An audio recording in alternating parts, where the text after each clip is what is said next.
Erev Tov. Donc ce soir, je voudrais aborder avec vous la paracha qui suit donc l'événement de la révélation du Sinaï. Donc le texte commence de la manière suivante et nous dit Ve'ela mishpatim asher tasim nifnehem. Mais voici les lois que tu poseras devant eux. Alors, qu'est-ce qui se passe? De quoi on parle? On est donc ici tout de suite après la révélation. Et puis maintenant, ça y est, on va commencer à donner un certain nombre de lois qui concernent le peuple d'Israël. Et le texte commence de manière très curieuse, puisque Rachid d'ailleurs le fait remarquer. Le texte commence et nous dit « Et voici les lois ». Donc essayez d'imaginer un chapitre qui commence par « et », par une conjonction de coordination. Généralement, une conjonction de coordination, c'est justement pour faire un lien entre un A et un B. Or là, c'est un début de chapitre. Et donc un début de chapitre aurait dû commencer normalement par « voici ». Or là, il y a « ve'ela mishpatim » et « voici les lois ». Donc on a une conjonction de coordination dont on ne comprend pas la raison d'être. Et Rachid sur place, bien sûr, le commentateur va s'arrêter sur cette curiosité et va nous dire si cette conjonction de coordination est là parce qu'elle doit nous rappeler que ce qui va être dit maintenant a été aussi dit au Sinaï. Ma'elu mi Sinaï a fait le mi Sinaï. De la même manière que ce qui vient d'être dit a été révélé au Sinaï, ce qui va être dit aussi au Sinaï. De quoi s'agit-il? Beaucoup de personnes pensent qu'en effet, ce qui s'est passé à la révélation, ces fameuses 10 paroles, sont l'entièreté de ce que Dieu transmet au peuple d'Israël et à travers le peuple d'Israël à l'humanité à terme dans un certain nombre de règles. Mais en dehors de ça, eh bien le reste, ça va être un certain nombre de lois qui vont être élaborées au fur et à mesure de l'histoire. Et plus particulièrement, celles que l'on pourrait imaginer comme étant élaborées par l'individu, ce sont celles qui ont trait au monde des relations, c'est-à-dire à toutes les lois sociales. Toutes les lois sociales qui nous apprennent comment est-ce qu'on gère les problématiques d'association, les problématiques de dommages, de dégâts, de vols, de tout ce que vous voulez. Toutes les problématiques auxquelles une société est confrontée, il faut bien savoir comment ça se gère et comment on fonctionne. Et pas une société au monde n'a pas créé des règles par rapport à cela. Et lorsque l'on arrive à ces règles, qui vont être donc dans le texte de Mishpatim, qui parle donc des lois qui gèrent la société, eh bien la Torah te dit « Ve'ela Mishpatim » et voici les lois. Traduction, sache que ces lois ont une dimension divine et c'est de cette manière-là que tu vas devoir les appréhender. Et c'est d'autant plus complexe que cette loi-là peut être parfaitement le fruit du génie humain. C'est-à-dire que tu peux les regarder comme étant en effet le fruit d'une réflexion d'un certain nombre de sages qui ont réfléchi comment est-ce qu'on fait pour gérer une situation dans laquelle il y a des conflits entre des individus, quand il y a un meurtre, quand il y a un vol, quand il y a une escroquerie, quand il y a un problème au niveau d'un terrain, quand il y a un problème entre un employeur et son employé, enfin toutes ces choses-là qui font partie de notre quotidien. Et la Torah te dit non, sache que celles-là aussi ont été révélées au Sinaï, c'est-à-dire qu'elles ont une dimension qui est éternelle et donc ces lois-là vont traverser l'histoire et à partir de là, tu vas devoir maintenant t'y confronter de cette manière. Ça, c'est déjà le premier point. Donc, le regard qu'on va porter sur la loi va être différent dès lors que l'on sait que celle-ci est le fruit de la parole divine. Très bien. Ve'ela mishpatim asher tasim lifnehem.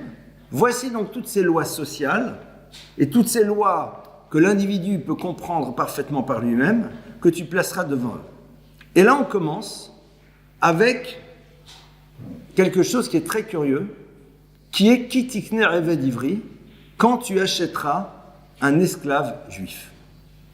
Alors, évidemment, dès le début, ça nous fait un peu bizarre. Parce que l'on nous parle donc d'esclavage, terme qui a quand même une connotation relativement péjorative. Quand tu achèteras, c'est-à-dire cette notion donc d'un esclave qui t'appartient, et on va commencer à te donner un certain nombre de règles qui te disent comment tu vas devoir fonctionner par rapport à celui que l'on appelle l'esclave juif.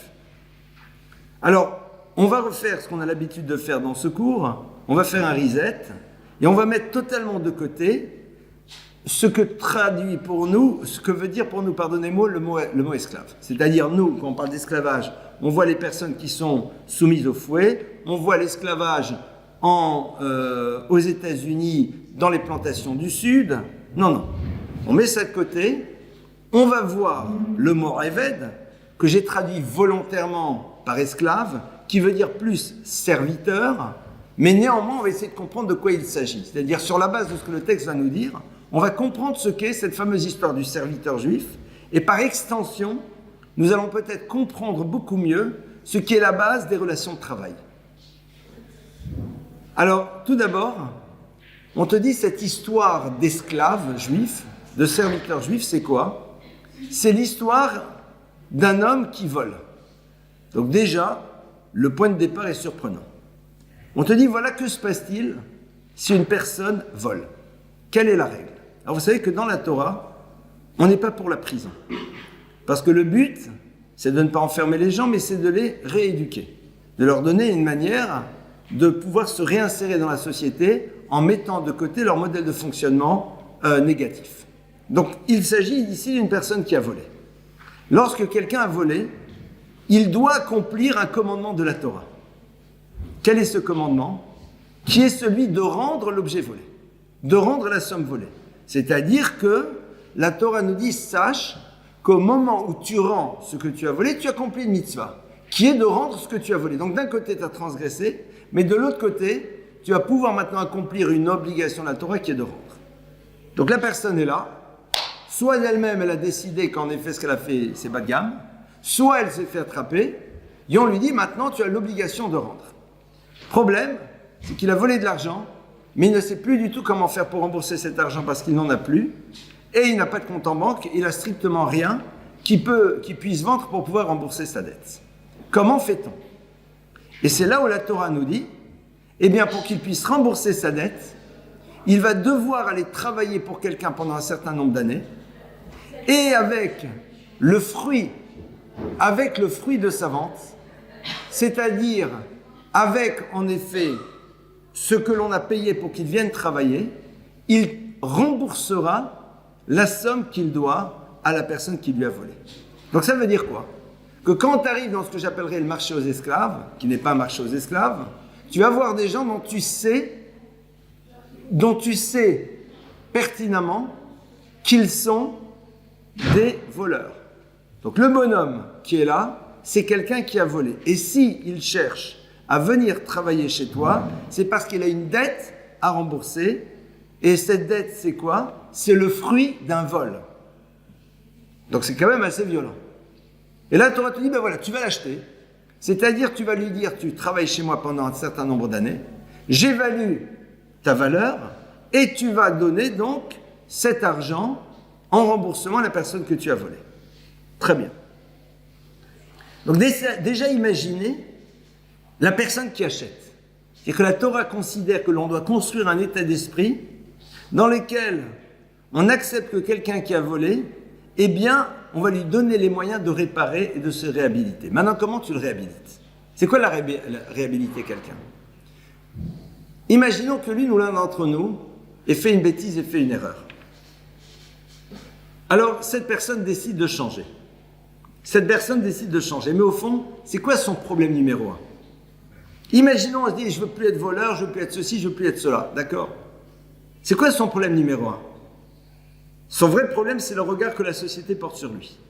C'est-à-dire, c'est quelqu'un qui, à travers ce qu'il a fait, est vu par la société d'une certaine manière, et donc, évidemment, a difficile de s'inscrire dans la société qui peut porter sur lui un regard négatif.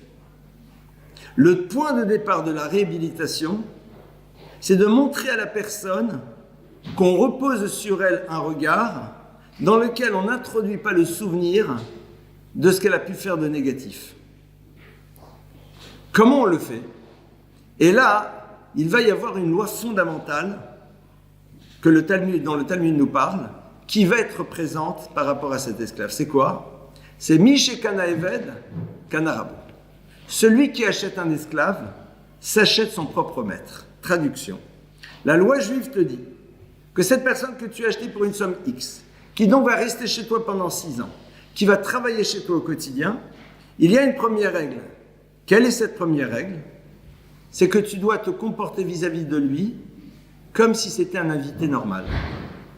Traduction, il doit dormir dans les mêmes conditions de confort que toi, il doit manger le même type de nourriture que toi, tu n'as pas le droit de lui faire ressentir qu'il a une dimension inférieure de toi-même, même s'il est là pour travailler pour toi. C'est-à-dire, d'un côté, c'est ce qu'on appelle aujourd'hui ton employé de maison à plein temps, mais tu ne lui donnes pas les miettes de ton repas.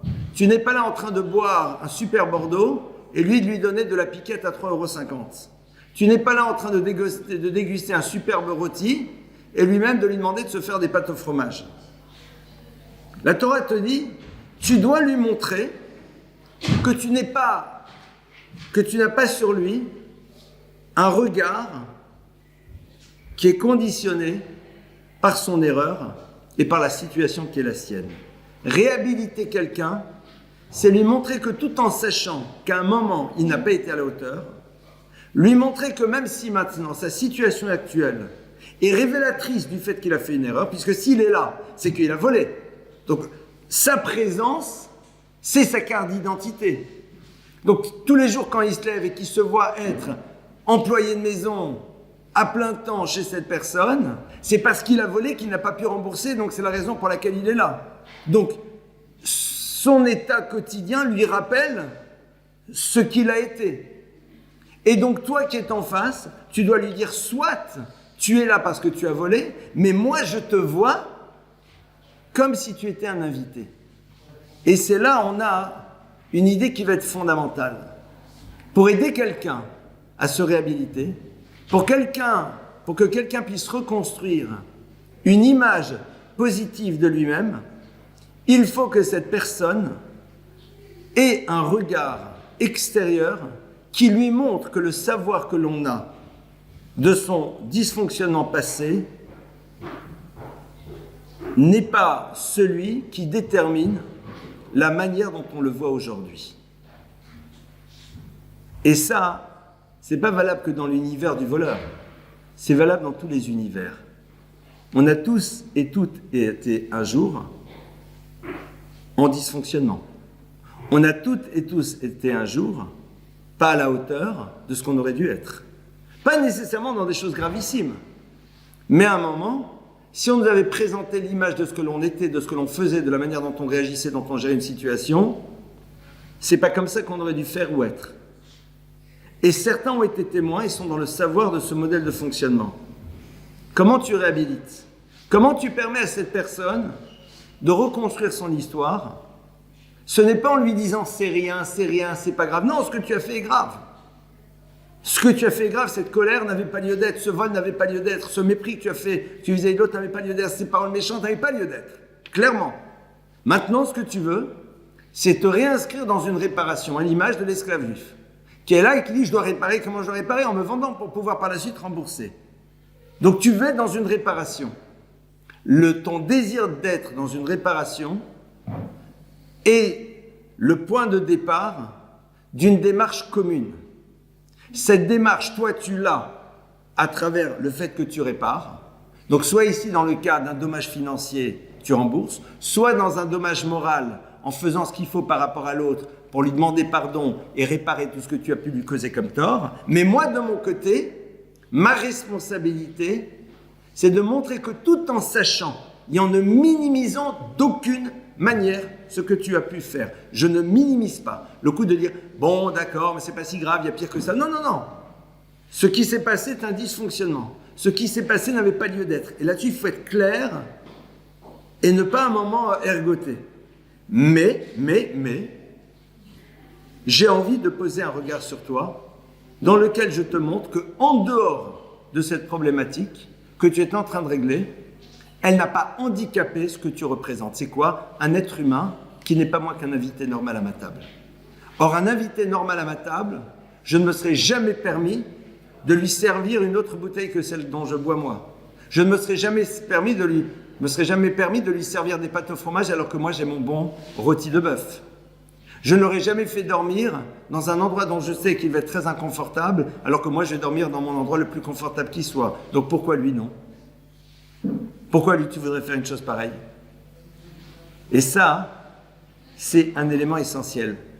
Sachons les uns les autres qu'une des choses les plus difficiles que l'on vit lorsqu'à un moment on n'a pas été à la hauteur de ce qu'on aurait dû être, c'est le regard de l'autre ou une attitude qui nous montre qu'il ne nous perçoit plus de la même manière, même si nous sommes dans une démarche de réparation. Si tu n'es pas dans une démarche de réparation, ok, c'est un deuxième problème.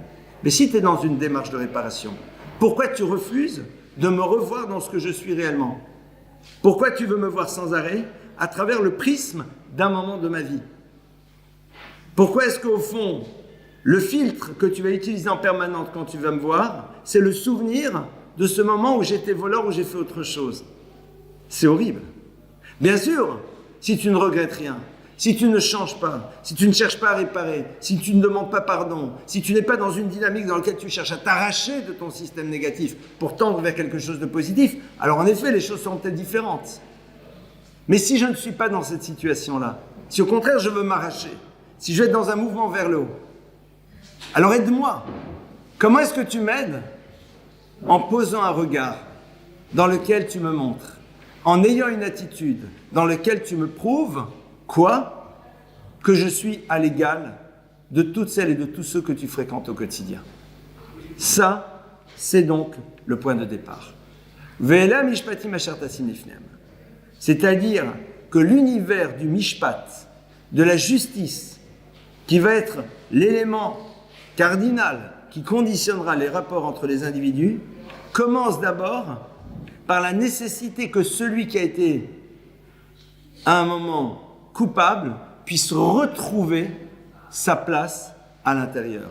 Et pour qu'il puisse retrouver sa place à l'intérieur, il faut se poser la question de la responsabilité que j'ai au niveau de mon regard. C'est-à-dire que l'application de la justice n'est là que pour pouvoir rétablir les choses, mais ce n'est pas parce qu'à un moment on a rétabli les choses qu'on a réglé la problématique.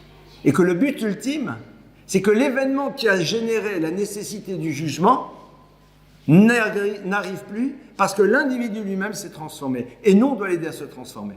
C'est-à-dire que le but, en vérité, c'est que les tribunaux ne soient plus occupés par quoi que ce soit. Le but, c'est que justement le juge se mette aux abonnés absents. C'est qu'il aille lui-même, en effet, pointer à la NPE. Pourquoi? Parce que lorsqu'il a appliqué la justice, derrière cela, le système, la communauté, les gens font tout pour montrer qu'ils ne veulent pas enfermer l'individu à travers un événement qu'il a pu faire. Pour la Torah, on ne crée pas de casier judiciaire. On ne crée pas de casier judiciaire, on ne regarde pas l'autre sans arrêt à travers le prisme d'un moment de son existence. Si par exemple c'est un assassin, que les conditions sont remplies, et qu'il soit condamné à mort, il sera condamné à mort. Ok. Si à sanction, elle est sanction. Mais ça, c'est la sanction ultime. Mais il y a d'autres sanctions qui vont exister. Et le but, c'est que derrière, la personne se reconstruise. C'est pour ça qu'on est très contre la prison dans la Torah. Ce concept, à un moment, va exister pour protéger. Mais dans l'absolu, la peine de prison n'existe pas dans la tradition juive. Pourquoi? Parce que la prison, c'est l'enfermement qui ne règle rien. Malheureusement, si on doit enfermer pour se protéger, c'est qu'on n'a pas été capable de donner à l'autre les moyens de prendre conscience qu'il doit changer. Et c'est ça le vrai problème. C'est que ce travail-là n'a pas été fait.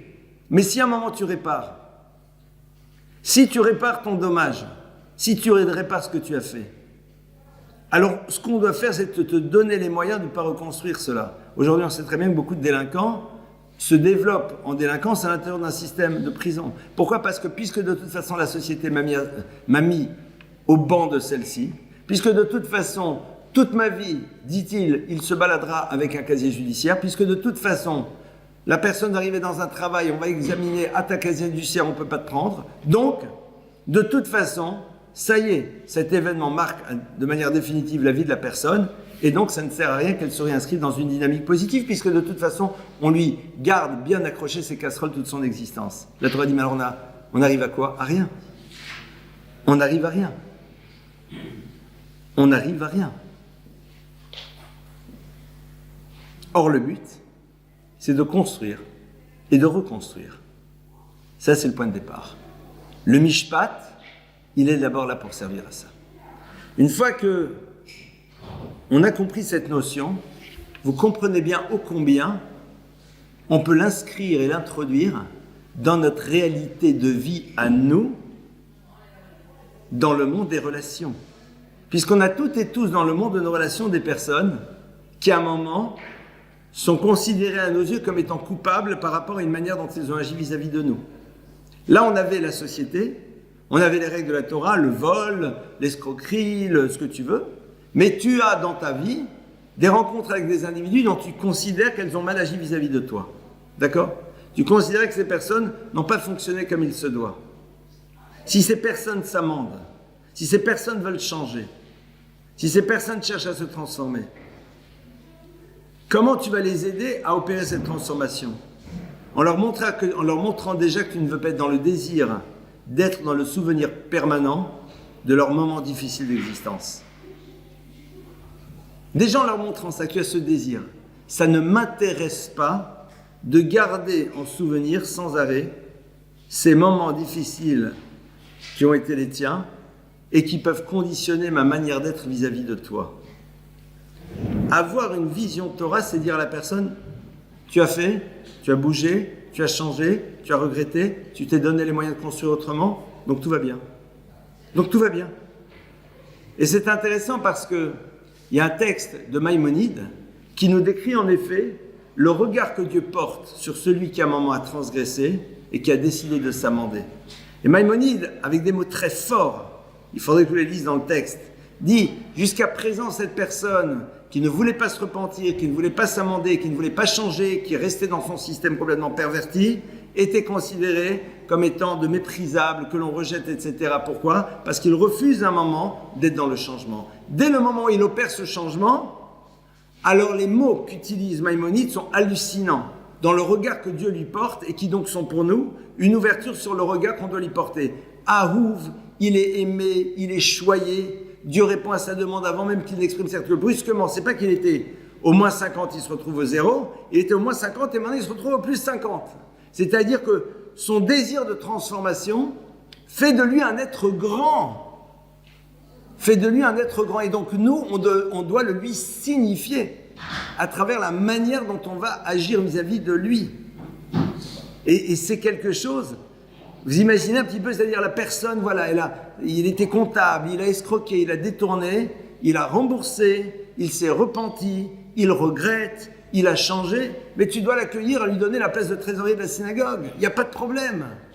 Pourquoi ? Ben parce que s'il a changé réellement, donc il a changé.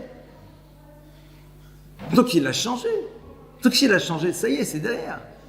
Ah non, non, mais néanmoins, pourquoi ? Donc ça veut dire que tu considères qu'il n'a pas changé. Donc comment tu veux l'aider à se transformer si quand il dit qu'il a changé, tu considères qu'il n'a pas changé ? Bien sûr, s'il te dit j'ai changé en 15 secondes, faut un peu voir ce qui se passe. Mais sinon, si la personne a changé, donc elle a changé. Et c'est complètement fou. C'est-à-dire on est là, la personne dit mais j'ai changé, elle a même amené des preuves, elle a fait, etc. Ah non, pourquoi non ? Et c'est exactement ce que Dieu nous apprend ici. Le Eved Ivri, il faut bien qu'il soit vendu, il faut qu'il rembourse, mais il est comme un invité chez toi. Il n'est pas moins qu'un invité. Ça, c'est déjà le premier point. Et cette idée-là, elle va nous ouvrir à beaucoup d'autres notions qui vont être présentes aussi dans la manière dont on va gérer le rapport avec celles et ceux qui travaillent pour nous de manière générale. Donc là, on est ici dans l'univers de la réinsertion, c'est-à-dire dans ce qui doit être la finalité absolue du mishpat, du principe de la justice, qui est là pour faire en telle sorte que celui qui a été condamné ou qui est condamnable puisse en effet se réinscrire dans une société de manière sereine et normale, d'accord ? Et ça va beaucoup dépendre, comme on l'a vu, du regard que tu vas porter sur elle et de l'attitude que tu auras vis-à-vis de lui ou vis-à-vis de cette personne. Maintenant, on va rentrer un peu plus dans les détails de justement celui que l'on appelle ce serviteur juif, d'accord ? Ce Eved Ivri. Et on analyse le Eved Ivri, on va constater quelque chose de très intéressant. C'est que la Torah est en train ici de nous poser les bases de la manière dont on doit construire les relations avec celles et ceux qui dépendent de nous. Donc, il y a à la fois l'univers de nos employés, si on en a, et de toutes les personnes qui dépendent de nous, c'est-à-dire dans une famille, par exemple, d'enfants par rapport aux parents, ou même de l'un par rapport à l'autre si je dépends de lui. Comment est-ce qu'on doit agir ? Il y a plusieurs choses. Et la première, sur laquelle je voudrais qu'on s'arrête, c'est tout d'abord la halakha te dit, la loi juive te dit, tu n'as pas le droit de faire travailler la personne chez toi si cette personne ne voit pas à quoi sert son travail. Très intéressant. Ça veut dire quoi? Ça veut dire que moi j'ai acheté quelqu'un. Cette personne, elle travaille chez moi. Et donc à partir de là, je vais lui demander de faire des choses. Pourquoi? Parce que je considère que son temps m'appartient et que donc puisque son temps m'appartient, je peux lui demander de faire ce que j'ai envie, même si ça ne produit strictement rien.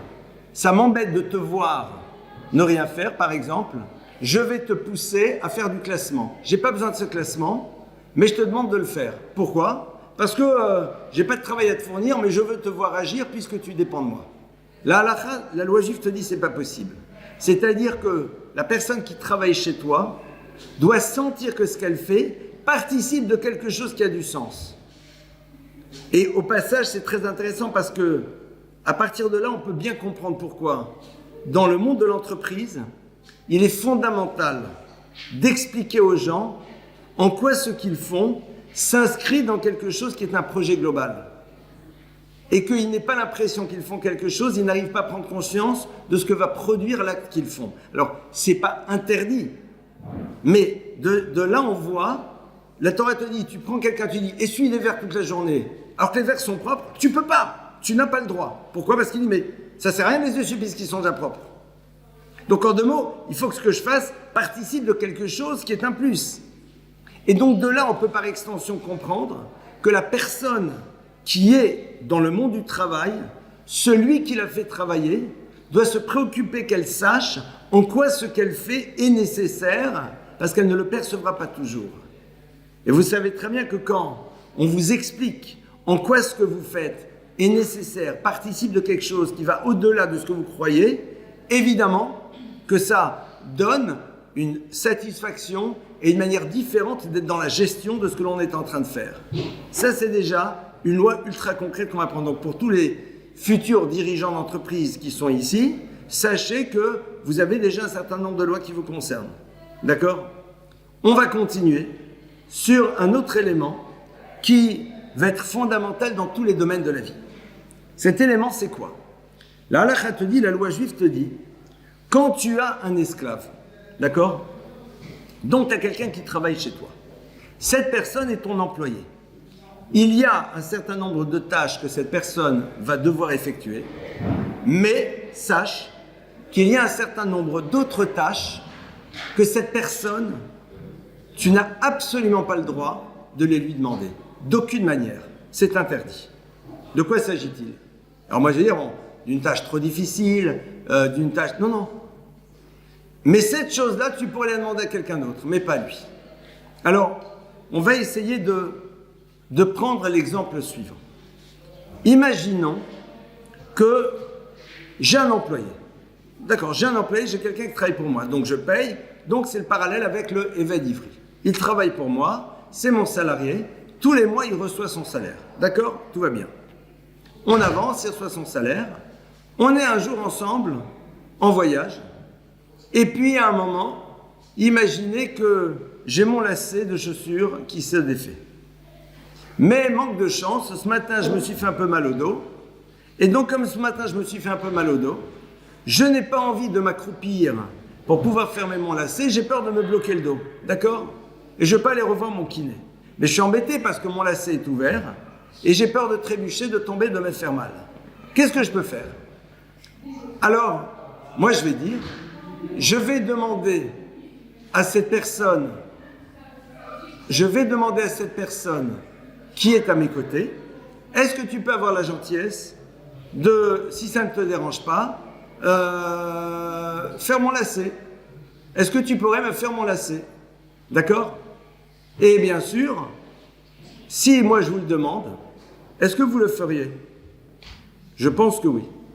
Je pense que personne au monde, si vous dites, je suis désolé, je ne peux pas me baisser, j'aimerais beaucoup le faire, je suis vraiment désolé de vous le demander, mais mon lacet s'est ouvert et j'ai peur de tomber, généralement on est des gens gentils, on va dire mettez votre pied ici, je vais vous faire votre lacet. D'accord? Parce que, bien sûr, aujourd'hui c'est le règne de la caméra cachée. Bon, donc on va peut-être s'angoisser s'il n'y a pas une caméra cachée. Mais si on n'est pas là-dedans, et que vraiment la personne, on sent qu'elle est là et qu'elle est sincère, la personne elle est comme ça un peu, évidemment qu'on va être là et qu'on va le faire. Maintenant, moi je me promène avec mon collaborateur. Ce collaborateur, ça fait 10 ans qu'on travaille ensemble. On est très proches, on s'aime beaucoup, on est amis, on s'est connus à la yeshiva. Et je lui ai dit, hey, tu peux me faire mon lacet?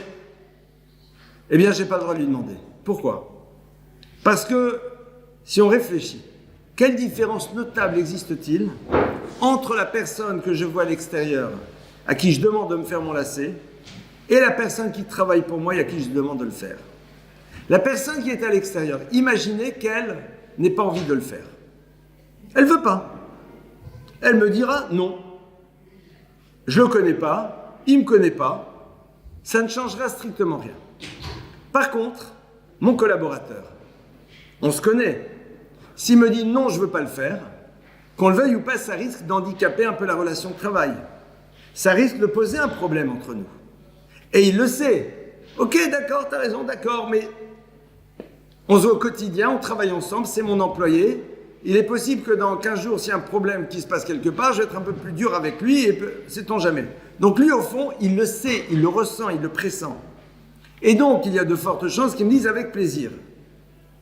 Mais ce avec plaisir, est-ce qu'il se sent totalement libre de me le dire?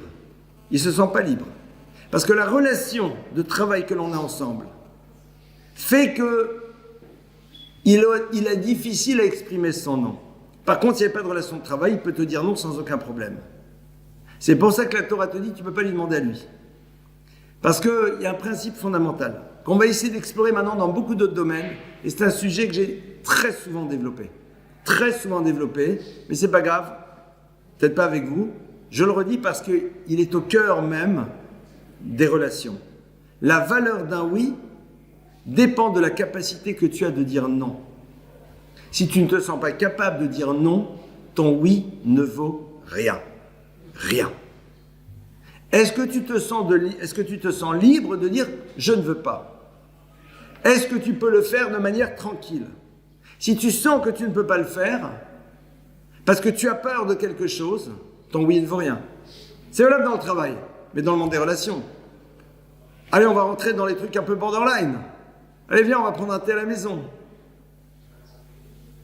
Mais si je dis non, peut-être que l'autre ne voudra plus me rencontrer à nouveau. Et j'aimerais qu'on continue à se rencontrer. Mais dans l'absolu, si je savais que de toute façon ça ne changerait rien, je dirais sans doute non. Mais le fait que j'ai peur que ça amène un changement dans la relation va m'amener à dire oui.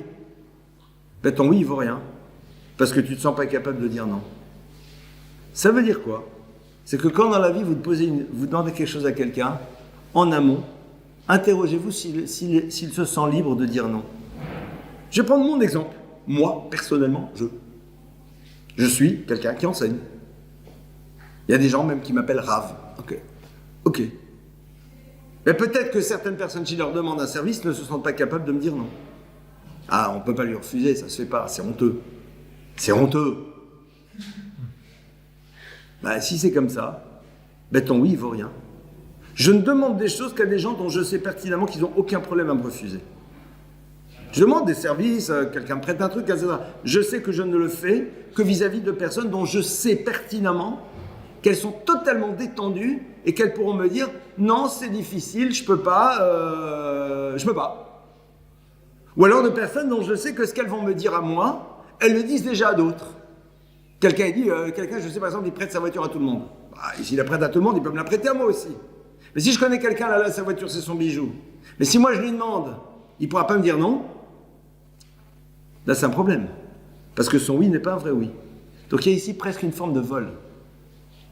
Donc, ça, c'est un vrai travail que nous devons faire. Parce que nous, on est dans un système totalement, enfin pas totalement, mais parfois bien perverti, dans lequel il dit « Ah ben, s'il voulait, il aurait pu dire non. Hein. Il aurait pu refuser. Hein. T'as dit oui. Non mais, pardonnez-moi, j'ai dit oui, mais je ne me sentais pas capable de dire non. Il y a toi de te poser la question, est-ce que l'autre se sent capable? Est-ce que l'autre se sent capable? Idem dans les relations familiales, idem dans les relations de couple. Si l'autre ne se sent pas libre de te refuser, parce qu'il a peur que ça handicape la relation, le fait qu'il accepte ne veut pas dire pour autant qu'il le fait, comme on dit, Belef Shalem, avec un cœur plein et entier. Ça, je le dis, mais alors, avec des gros sabots de chez gros sabots, et j'assume complètement, c'est le problème numéro 1 dans l'univers des relations entre garçons et les filles, à travers la problématique des relations de grande proximité, vous voyez ce que je veux dire? Dans les petites annonces, ils appellent ça « voir plus si affinité ». Ou, sans vouloir faire du tout ou rien, je pense que un certain nombre de cas dans lesquels on dit oui parce qu'on ne se sent pas capable de dire non. Mais que si dans l'absolu, on savait que notre non n'handicaperait en rien la continuité de la relation, il y a de fortes chances qu'on dise non. Et ça, c'est quelque chose auquel il est important de réfléchir. Et la Torah te dit, quand tu as le Eved Ivri, tu as cette personne qui travaille pour toi, tu as quelqu'un qui est dépendant de toi, attention, attention, de ne pas te cacher derrière le fait que l'autre t'a dit oui, parce qu'en vérité, il ne pouvait pas faire autrement. Or, un oui sous la contrainte, ce n'est pas un oui. Et ce n'est pas une contrainte, mais c'est une forme de contrainte. Parce que parfois, on va construire des systèmes dans lesquels l'autre ne pourra pas refuser. Par exemple, et regardez jusqu'à où ça va. C'est tout simplement créer un sentiment de redevabilité de l'autre vis-à-vis de moi. Je te donne tellement pour que le jour où je te demande de me donner, tu ne puisses pas me refuser puisque je t'ai déjà tellement donné. Alors bien sûr, celui qui adore donner, il doit se poser la question de savoir, mais est-ce que l'autre, si je lui demande, sera capable de me refuser? Et donc peut-être que s'il réalise pardonnez-moi, que l'autre ne pourra pas lui refuser, il ne peut pas lui demander. Il ne peut pas lui demander. Moshe Rabbeinu Moïse dit, Lo chavor echad men nasati. Je n'étais sur l'âne de personne. J'ai jamais demandé à quelqu'un de me prêter son âne, parce que tu vas refuser de prêter ton âne à Moshe Rabbeinu. Tu vas pas refuser. C'est pas possible. Donc comment je fais pour obtenir ce que je veux?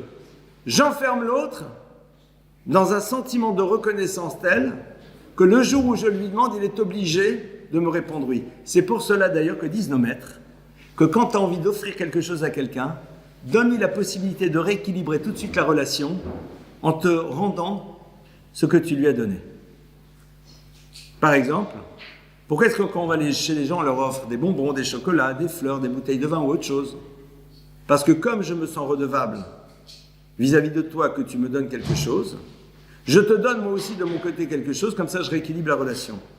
Et les maîtres du Moussard disent que la meilleure manière de donner à quelqu'un, c'est de lui donner la possibilité de te dire merci au moment où tu lui donnes, pour qu'il ne se sente pas redevable, et qu'on ne puisse pas par la suite créer un sentiment de dette que l'on exploitera. De dette que l'on exploitera. Souvent les parents font ça.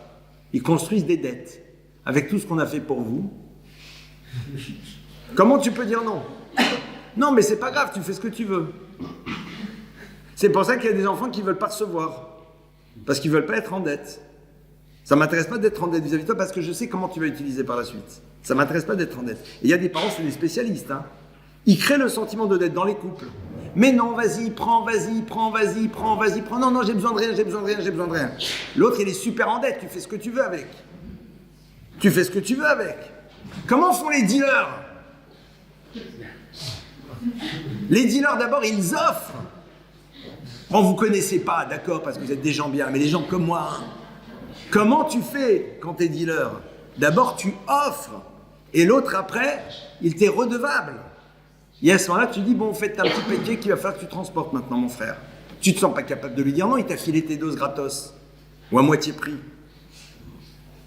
Ben attendez, il faut apprendre le métier. Hein. Et c'est très intéressant. Parce que la Torah, elle t'en parle.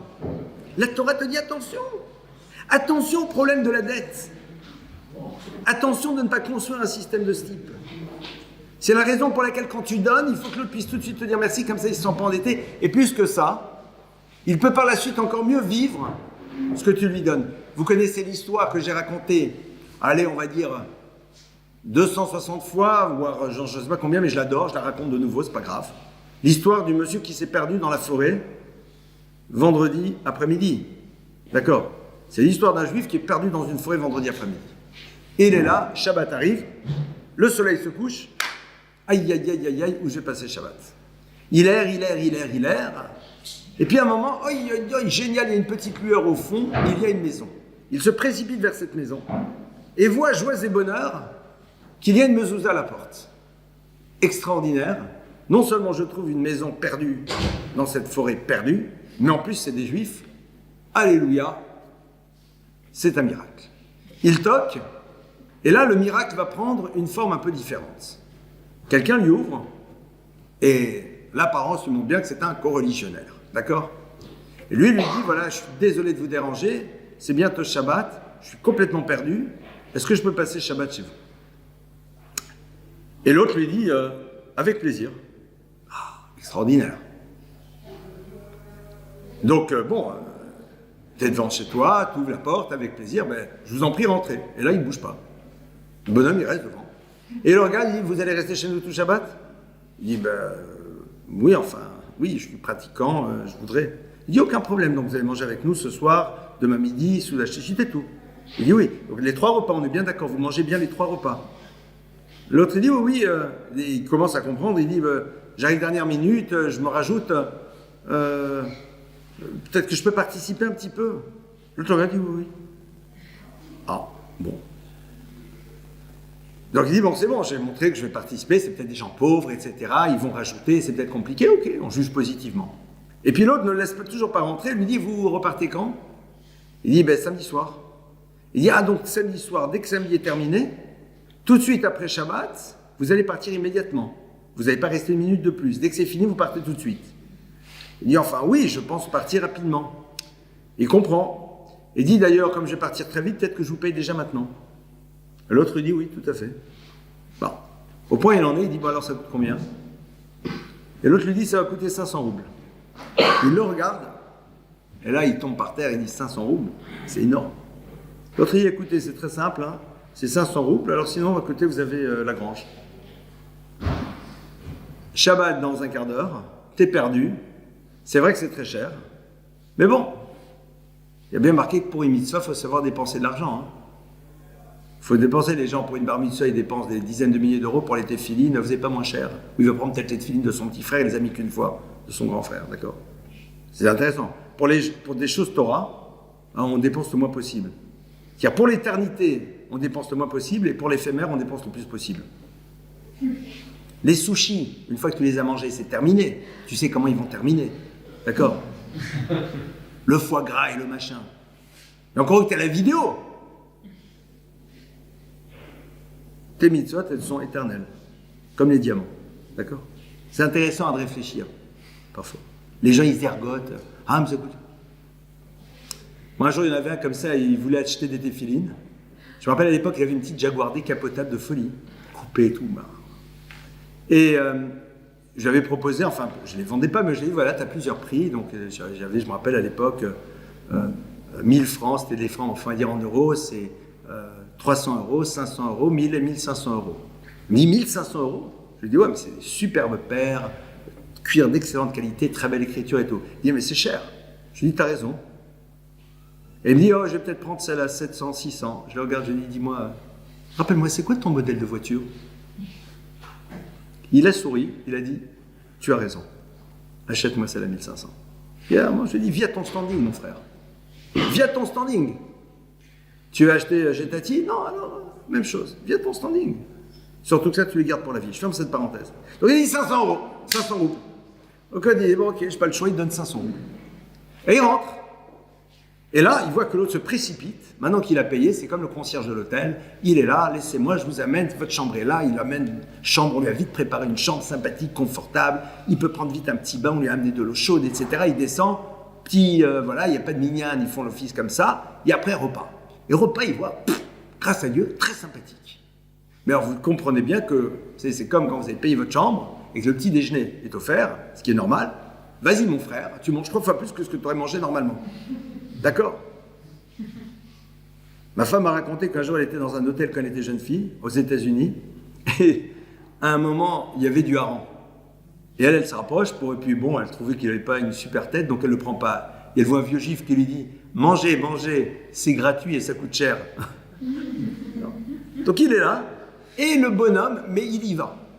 En plus, il a voyagé la journée, et vas-y, les entrées, et les poissons, et la viande, et le vin, et le dessert, et le chocolat, et je reprends, il y a un café, il y a encore un macaron, et vas-y. 500 €, mais autant que je le kiffe, mon Shabbat.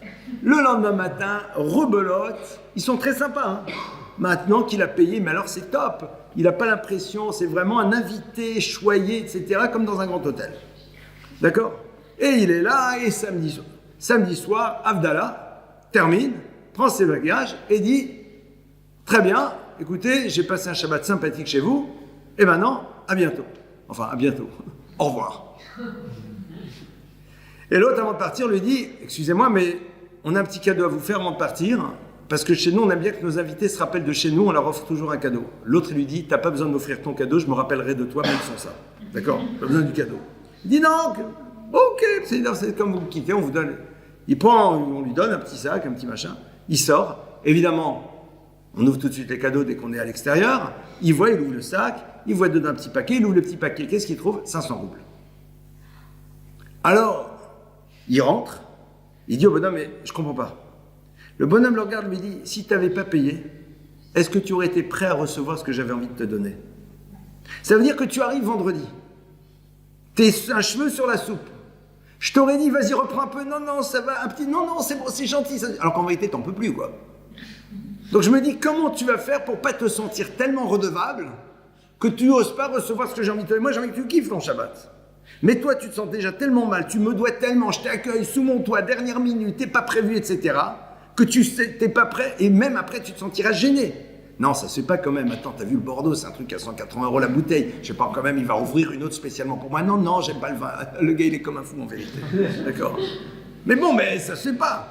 Mais quand t'as payé, vas-y, amène la bouteille, mon frère, et le shiva, c'est le truc et le machin. Cette histoire, elle est fausse, hein. Mais en vérité, quelque part, elle est celle-là. Ne pas créer de dette. Parce que si tu te sens en dette, soit j'exploiterai ta dette pour pouvoir un jour récupérer pour moi, parce que comme je t'ai mis en dette, maintenant, je te contrôle. Et c'est le grand classique dans les relations parents-enfants, de créer des dettes et de faire en telle sorte qu'on se sente en dette par rapport à eux. Alors qu'en vérité, le rôle des parents, c'est de ne pas créer des dettes, mais c'est de donner et de dire aux enfants ô combien eux leur apportent, ô combien ce que vous êtes nous nourrit, ô combien on est heureux et vous nous nourrissez, vous nous apportez à travers ce que vous êtes. Donc vous n'êtes pas en dette parce que nous on essaye de vous donner, mais ô combien vous nous apportez par ailleurs. Donc c'est rééquilibré. Parce que tu me nourris de bonheur, tu m'apportes tellement de choses. Et en même temps, faire en telle sorte que pour pouvoir apporter à l'autre, celui-ci ne se sente pas en dette pour qu'il puisse vraiment recevoir ce dont il a besoin. Donc vous voyez ici, c'est très intéressant. Mais la Torah est en train de nous montrer c'est quoi les cadres des relations que l'on va avoir, soit dans l'univers du travail, soit dans l'univers dans lequel il y a une forme de hiérarchie, de dépendance ou de quelque chose d'autre qui se met en place. Évidemment, on comprend beaucoup mieux maintenant cet enseignement de la Torah qui nous ouvre à la manière dont on va gérer par la suite l'univers de nos relations. Et que ce que l'on croyait être l'esclave juif dans sa dimension péjorative n'est absolument pas ce que l'on peut imaginer. On pourrait examiner encore beaucoup d'autres choses. Je vais juste encore sur un point qui est important. La Torah dit que si c'est une femme, mais là une femme n'est pas vendue parce qu'elle a volé. Il s'agit d'un père qui est ruiné et il n'a pas de quoi nourrir ses enfants. Alors il propose que sa fille vienne travailler chez des gens. Elle ne peut travailler que par rapport à ce qu'elle peut faire. C'est-à-dire pour la Torah, on considère qu'à partir de 6 ans, un enfant peut travailler, mais le travail qu'un enfant de 6 ans peut faire. D'accord ? Donc elle est là, et elle donne un coup de main. D'accord ? On dit que dès le moment où elle a 12 ans, ou alors dès le moment où elle est pubère, soit le fils du maître ou le maître se marie avec elle, si elle le désire, si elle l'accepte. D'accord ? Et à l'époque, ils se mariaient très jeunes, je vous rappelais. Les gens se mariaient très très jeunes. Sinon, elle part. Pourquoi? Parce que dès le moment où cette jeune fille, cette petite fille devient femme, eh bien, la relation de patron à employé n'est plus possible. Parce que nécessairement, il peut se passer quelque chose qui n'est pas clair. La Torah, en nous disant ça, nous renvoie à la nécessité absolue de penser ce que l'on appelle la problématique du harcèlement moral et de l'autre type d'harcèlement qui peut exister. Dès le moment où tu dépends de moi, mais moi, le moi, c'est l'homme, et toi, c'est la femme, parce que tu es femme maintenant, c'est plus possible. Alors vous allez dire, mais on travaille aujourd'hui. C'est la raison pour laquelle, parce que là-bas, c'est celle qui est là en permanence, c'est celle qui travaille en permanence. Donc il y a en plus une proximité. La Torah dit, c'est plus possible. Sauf si tu te maries avec elle. Et si tu te maries avec elle, elle doit être totalement à ton égal. Toutes les lois qui gèrent la responsabilité de l'homme vis-à-vis de sa femme et ses obligations, on les apprend de ce mariage-là. Pour te dire quoi? Que la fille, elle arrive de là où tu veux. Elle a été à un moment ta servante, entre guillemets bien sûr. C'est-à-dire à un moment, elle s'est retrouvée, elle avait besoin de toi, elle était perdue. D'accord? Et donc toi, tu étais celui qui lui donnait tout. Et puis à un moment, ben, tu la maries, elle est comme la princesse de ce que tu veux. Les obligations que tu as vis-à-vis d'elle, c'est l'obligation, c'est là on apprend l'obligation pour toutes les femmes du monde. Ça veut dire que dès le moment où tu es en couple, l'origine, l'histoire de l'autre, ou la dépendance que l'autre peut avoir vis-à-vis de toi, ça disparaît totalement. Donc deux choses qu'on apprend ici.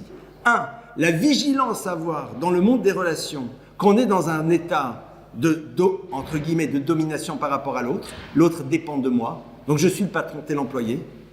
Et donc même si concrètement ça existe, savoir poser des cadres très clairs, c'est-à-dire non seulement tu dois faire attention que la valeur d'un oui dépend de la capacité de dire non, ça se fait là pour tout le monde, mais en plus quand il s'agit d'une femme, tu dois être doublement vigilant. Et c'est intéressant, c'est que la Torah elle te pose une réflexion sur ça bien en amont. Et deuxièmement, la Torah est en train de t'apprendre. Et quelle que soit l'origine de ton épouse, quel que soit son passé, son histoire, dès le moment où elle devient ton épouse, vous êtes dans un vrai face-à-face. Et quelle que soit son histoire, la loi qui gère la relation doit être la même pour toutes. Ce n'est pas parce que l'autre est princesse que tu dois agir de manière particulière, alors que là c'est une roturière, je peux me permettre de... C'est du domaine de l'impossible. Voilà un petit peu, comme vous voyez, ces textes du début de Mishpatim, qui nous semblent être a priori un petit peu d'un autre univers, qui ne semblent pas concerner notre réalité, qui, quand on commence à les analyser, nous renvoient à quelque chose qui nous concerne ô combien dans notre réalité quotidienne d'individus, et ce, dans tous les cadres. Voilà, je vous remercie pour votre écoute, et si vous voulez, on peut passer à vos questions. À vous les questions. Je t'excuse d'abord. Ouais. Pour un esclave, Alors, l'esclave non juif était celui qui restait adolam jusqu'à la fin, c'est-à-dire c'est quelqu'un qui, quand il vient, mais vis-à-vis de lui aussi on a une responsabilité. C'est-à-dire c'est le même principe, mais pas autant que l'esclave juif, clairement.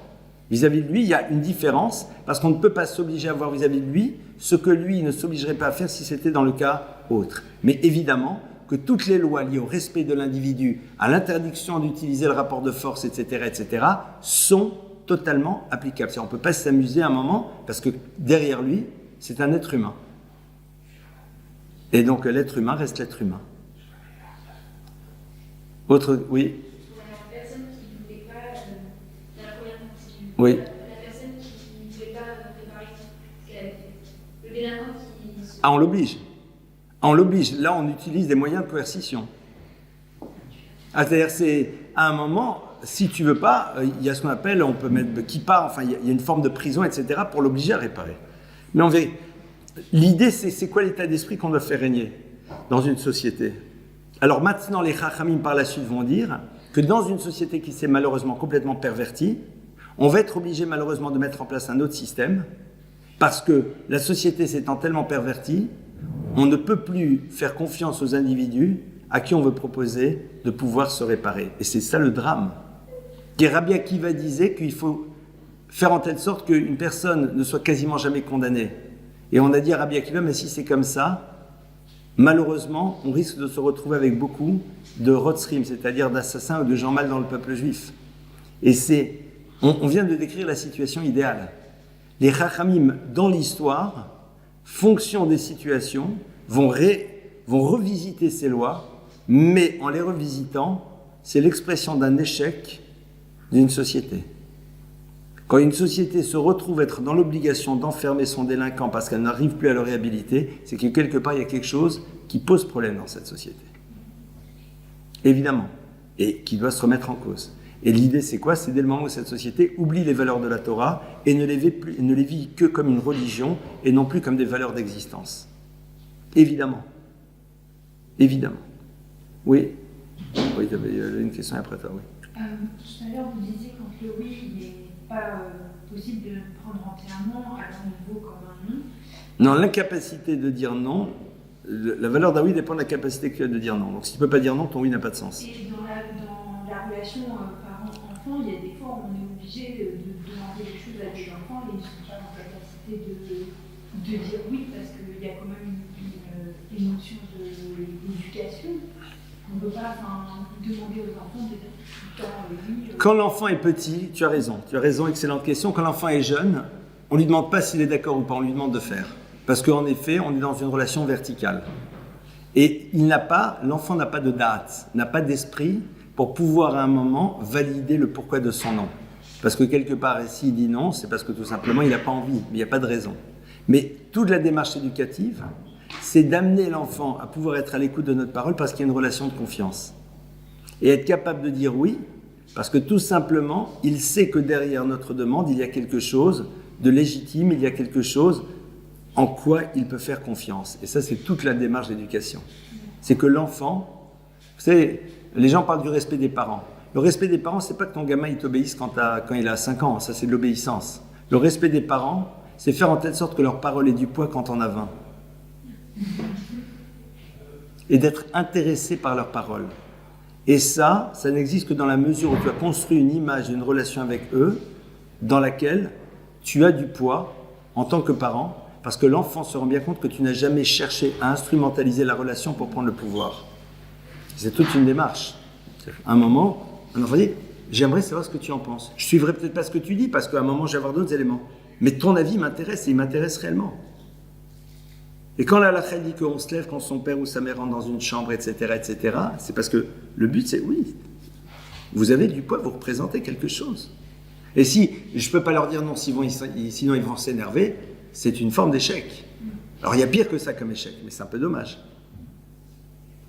L'enfant doit se sentir libre d'exprimer, parce que le parent accueille son point de vue, et le parent n'est pas nécessairement figé sur le sien. Le propre d'un parent, c'est d'être capable de penser différemment à travers ce que l'enfant lui propose. Ma femme m'a raconté l'histoire suivante, c'est que dans un des lieux dans lequel elle a étudié, c'était en Suisse, il y avait un rave, le soir de Pessah, sa fille qui avait été étudiée ailleurs, est revenue pour Pessah, et au milieu du repas dit « Aïe, aïe, aïe, aïe, aïe !» On a oublié d'enlever le tapis. On demande pourquoi. Elle dit « J'ai appris dans mon séminaire que c'est très compliqué d'enlever le chametz du tapis. » Soit on lui a appris, soit elle a mal compris, mais ce n'est pas le sujet. Moi, je suis le père, le rave. J'ai dit, attends, ça fait 50 ans qu'on fait ça. On sait ce qu'on fait. Ok, mais on fait bien les choses ici. Vous savez ce qu'il a fait, le rave?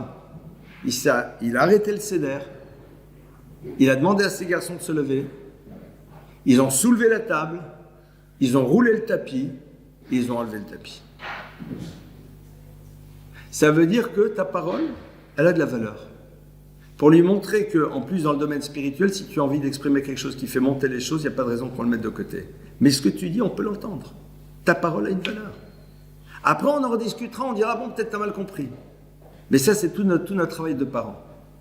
Et donc, vous, en tant que futur parent, c'est de faire en telle sorte que l'enfant crée une relation de confiance avec nous et donne du poids à nos mots. Que notre parole ait une valeur, qu'elle ait du poids, qu'elle représente quelque chose. Pourquoi? Parce qu'il sait que l'on n'a jamais cherché à imposer notre place et que la finalité de nos mots sont d'abord tournés vers sa propre réussite. C'est un travail, Bezrat Hashem, très rapidement, vous y suivrez des cours sur l'éducation. J'en ai toute une série. C'est vrai, ben moi, avec des poils blancs, au bout d'un moment, il faut faire ça, profiter les gens de son expérience, hein, c'est à ça que ça sert. C'est tout. Autre question? Oui. Est-ce que je suis en tort si je préfère donner toujours plus parce que j'ai peur d'être redevable? Si je donne plus parce que je n'ai pas envie d'être redevable, Oui, parce que... tu enfermes l'autre. Oui, c'est ça. Sans t'en rendre compte, hein. Tu enfermes l'autre. Il ne faut pas enfermer quelqu'un. Moi, je me rappelle un jour, mon épouse donnait un cours, et les femmes du cours, au bout de quelques mois, lui ont offert un pull. Et elle, ça l'embêtait, parce qu'elle dit, je donne mon cours, je suis très content de le donner. Et elle a demandé de poser la question. Et la réponse était, mais elle, ça leur donne la possibilité d'exprimer leur redevabilité en te donnant quelque chose. Et donc, comme ça, elles vivront encore mieux le cours que tu vas leur donner. Alors, Mazal Tov, faisons-le. Mais c'est sûr et certain que donner plus, parce que tu as peur d'être redevable, ne soupçonne pas les gens d'utiliser par la suite cette redevabilité et pense que tu as le droit aussi de recevoir. Tu as le droit aussi de recevoir. Et que tu n'es pas obligé sans arrêt de payer ce qu'on te donne. Mais je ne vais pas t'allonger sur un fauteuil maintenant pour essayer de comprendre le pourquoi.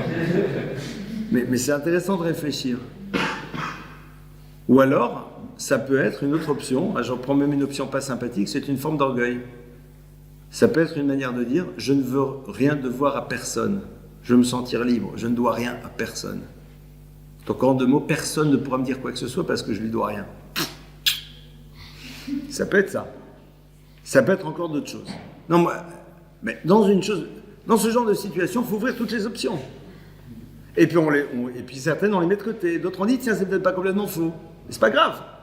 Parce que si, admettons que c'est ça, ce que je ne pense pas. Mais admettons que c'est ça. Si tu découvres que c'est ça, donc tu découvres qu'en effet, tu as un point à travailler chez toi.